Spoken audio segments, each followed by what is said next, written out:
Excelentíssimo senhor deputado Hélito do Curso, autor das proposições, querido amigo, senhor coronel Carlos Augusto Furtado Moreira, homenageado nesta manhã, querido amigo, advogado, professor Thales Diego de Andrade Coelho, colega de turma da Universidade Federal do Maranhão, meu compadre Yuri Costa, defensor público federal,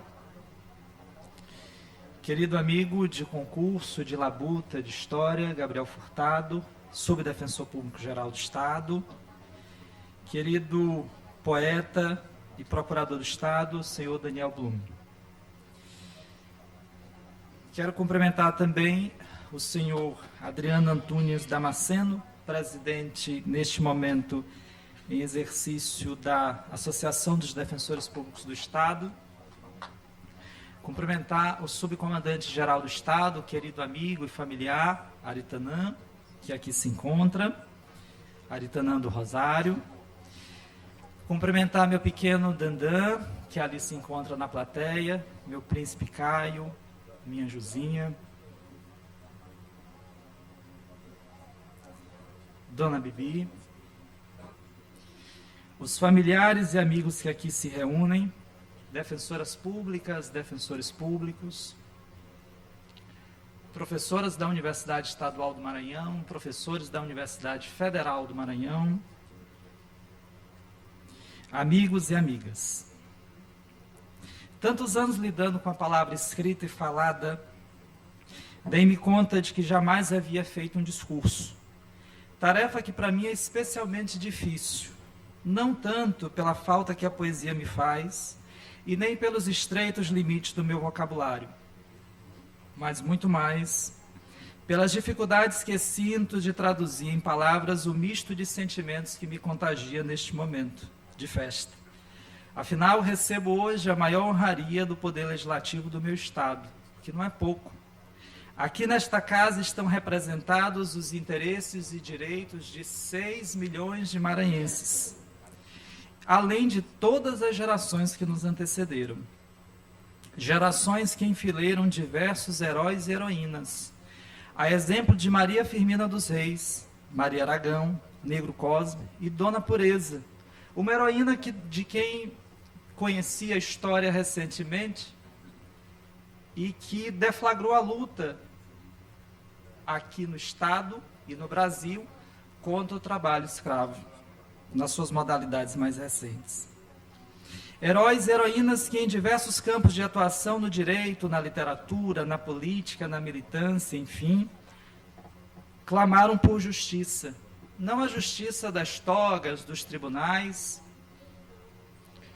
mas a justiça de que falava Saramago, a justiça pedestre, aquela que está junto, meu amigo Freud, das necessidades de quem mais precisa.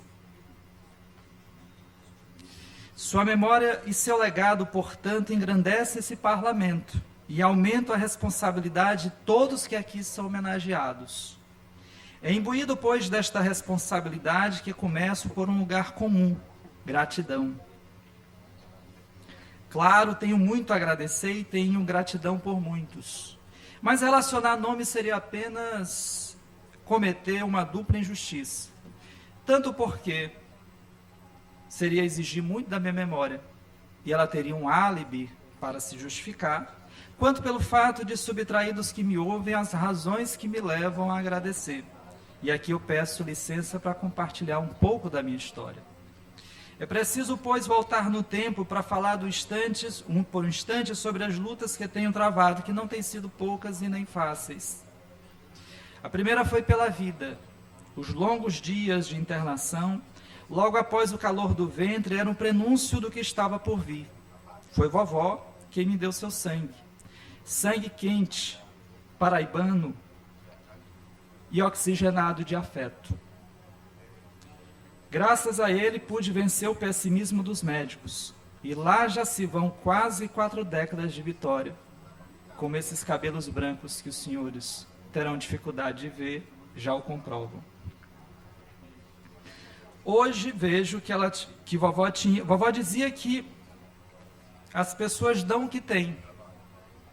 Hoje vejo que ela tinha muito a dar. Não me refiro, claro, aos bens que os ladrões roubam e as traças corroem.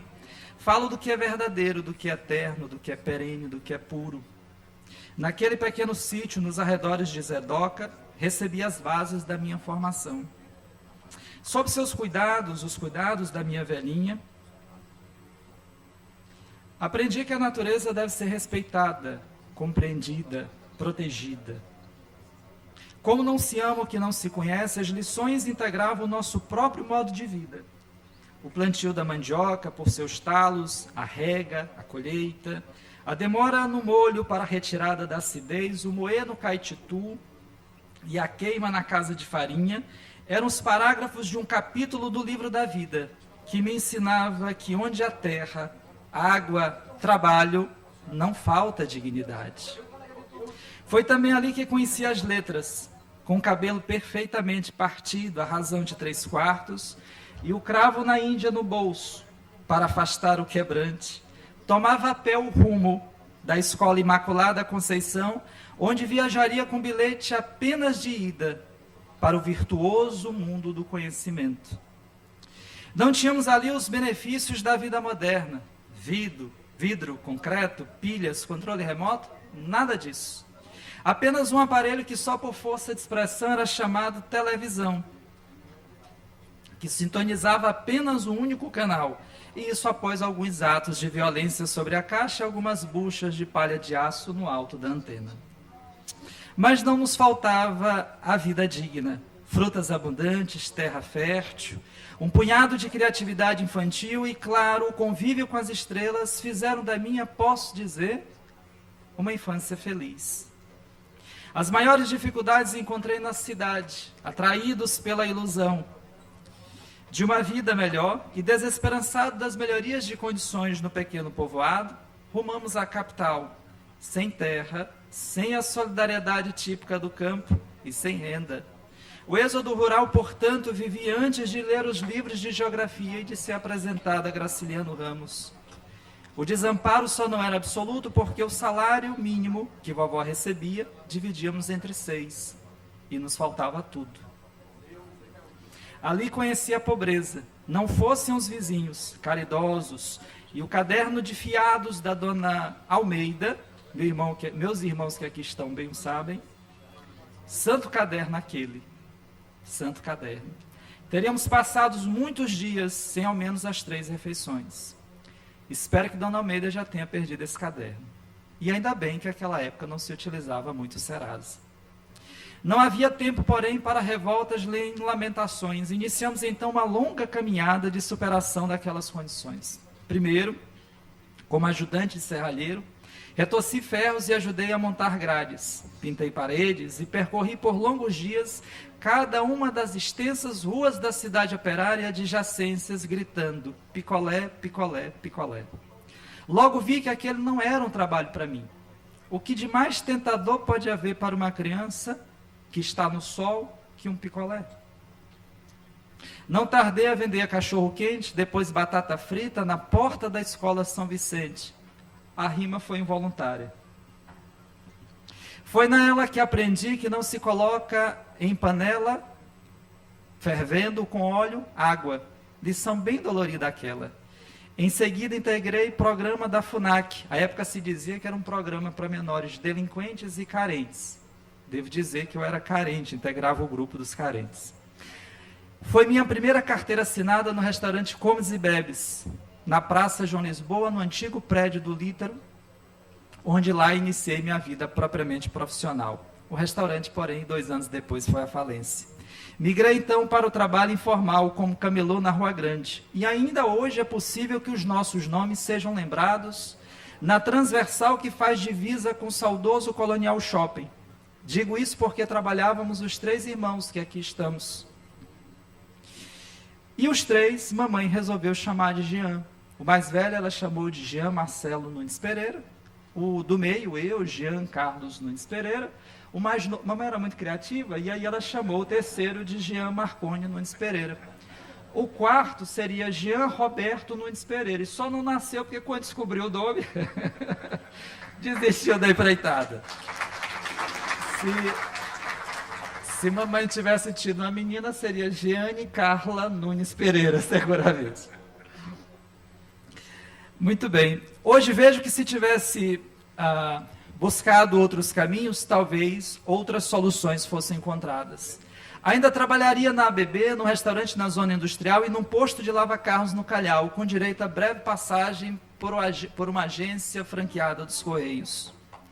Pois foi este menino que chegava às portas da escola quando a noite já estava firme. Foi a ele que a professora Luzia, do Liceu Maranhense, uma pastora negra, ensinou a equação logarítmica, quando a turma, cansada do trabalho, pelejava na aplicação da fórmula de Bhaskara. Foi a ele que o professor Manuelzinho apresentou no curso de História da Universidade Federal do Maranhão, Legoff, Foucault, Gorender e Emília Viotti. Foi a esse menino que o professor Caridade, que ministrava a disciplina de Direito Penal, distinguiu o concurso formal próprio de impróprio na teoria do crime e seus reflexos na dosimetria da pena, aqui em homenagem ao penalista que está na mesa. Foi a ele que a professora Cláudia Gonçalves distinguiu o mérito administrativo de conceito jurídico indeterminado.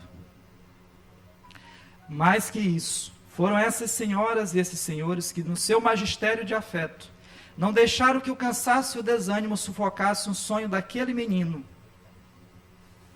Aprendi com eles que a sociedade é fraturada por demandas estruturais graves, que há déficit de assimetrias profundas nas relações de trabalho, nas questões de gênero, na pauta da igualdade racial, identitária e ambiental, entre outros.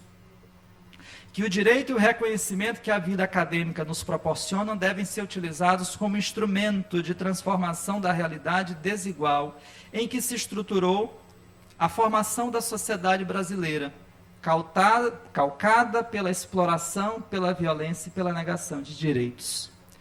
Por isso é que me tornei professor.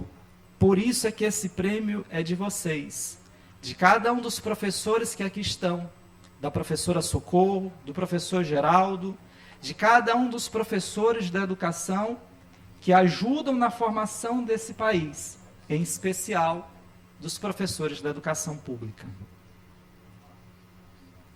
Quis o destino que, além do magistério, abraçasse a carreira de defensor.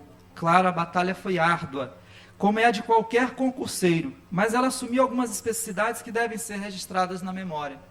Rubem Alves, meu amigo Freud, dizia que a memória é o lugar de se guardar o que importa da vida. Pois é ela que me traz à cena os longínquos vínculos que tenho de reciprocidade com o deputado Wellington. Aqui cabe um breve parêntese, até para registro de justiça. Com a notícia da chegada do meu pequeno Caio, que já tem quase o meu tamanho, que aqui está presente, além do pré-natal, precisava de uma casa para recebê-lo. Todo o meu patrimônio, à época da minha esposa, se resumia a um Corsa Classic, prata, milênio, 2001, que não tinha gasolina. Pois a ajuda veio de vários lugares. O do meu compadre, padrinho dele, veio consignado. Do interior vieram bois. Até por meio de bois, o destino se encarrega de enviar ajuda. E o que faltava foi completado por um adiantamento obtido pelo meu então patrão, deputado Wellington, hoje deputado Wellington.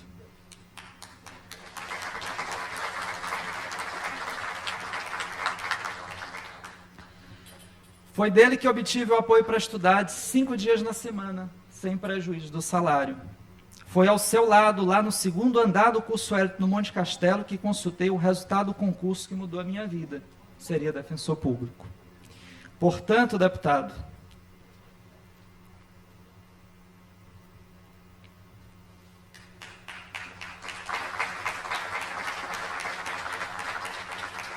eu vou conseguir. Minha amizade e gratidão. Assumir o cargo de defensor não era apenas oportuno, era uma redenção. Vejo a mim mesmo quando ingresso com a ação de alimentos em favor do menino que cresceu sem assistência afetiva e material do pai e da mãe, quando combato o trabalho infantil, quando defendo os direitos dos trabalhadores informais. Já tive a oportunidade de dormir na rua, ao lado do meu irmão que aqui está.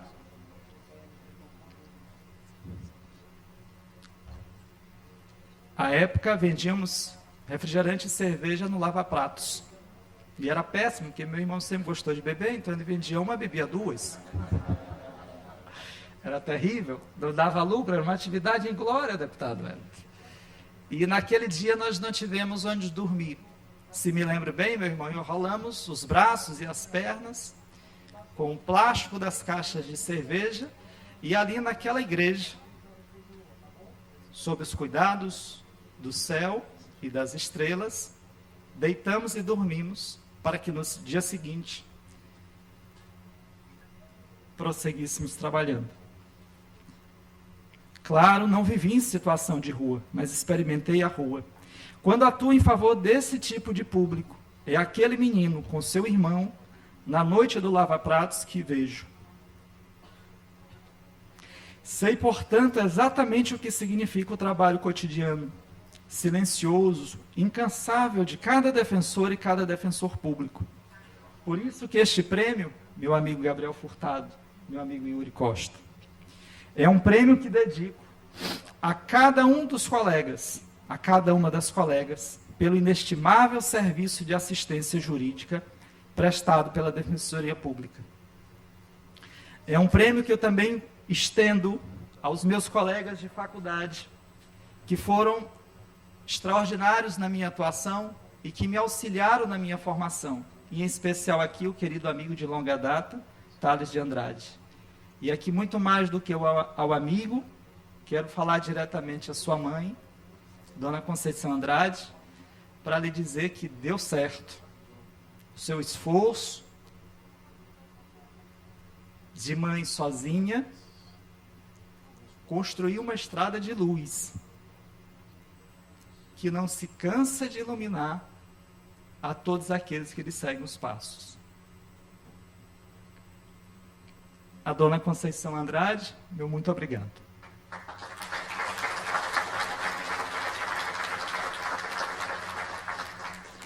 Eu confesso que eu treinei o discurso algumas vezes em casa, eu não me emocionei. Caia testemunha, e eu tinha prometido que não me emocionaria, eu vou conseguir concluir. A medalha Manuel Beckmann é também um prêmio à minha família, não apenas porque os meus familiares compreendem as minhas ausências e me dão paz para fazer o que é preciso no campo profissional, mas porque a base do que eu sou está em casa. Há 14 anos, eu e Josinha, que aqui está, decidimos construir uma família estruturada no respeito, na ajuda mútua e no afeto. É um refúgio onde me abrigo e encontro o amor que me balsamiza as dores cotidianas e fortalece minhas esperanças no mundo melhor. A vocês, meus amores, meu amor. A todas as pessoas que contribuíram para o que sou e para a minha formação profissional, meu muito obrigado. E peço, claro, licença aos que professam sentimento religioso do meu e àqueles que não têm religião alguma, para fazer um agradecimento especial ao amor vivo que muitos chamam de Deus. Nas horas mais difíceis, nas noites mais tenebrosas, quando apenas o som das minhas lágrimas se fazia ouvir, era tu, Senhor, que estava ao meu lado para dizer qual fiel amigo. Confia, trabalha e te acerena, porque não há tempestade que não passe. A ti, divino amigo, entrego minha vida. Tenho mais a dizer, mas uma querida amiga advertiu-me que não deveria cansar a plateia. Por isso não vou encerrar este discurso, apenas interrompê-lo, para não cansá-los, claro. Mas também porque, como disse Sabino, de tudo ficaram 3 coisas: a certeza de que ele estava sempre começando, a certeza de que era preciso continuar e a certeza de que seria interrompido antes de terminar. Fazer da interrupção um caminho novo, fazer da queda um passo de dança, do medo uma escada, do sono uma ponte, da procura um encontro. Muito obrigado.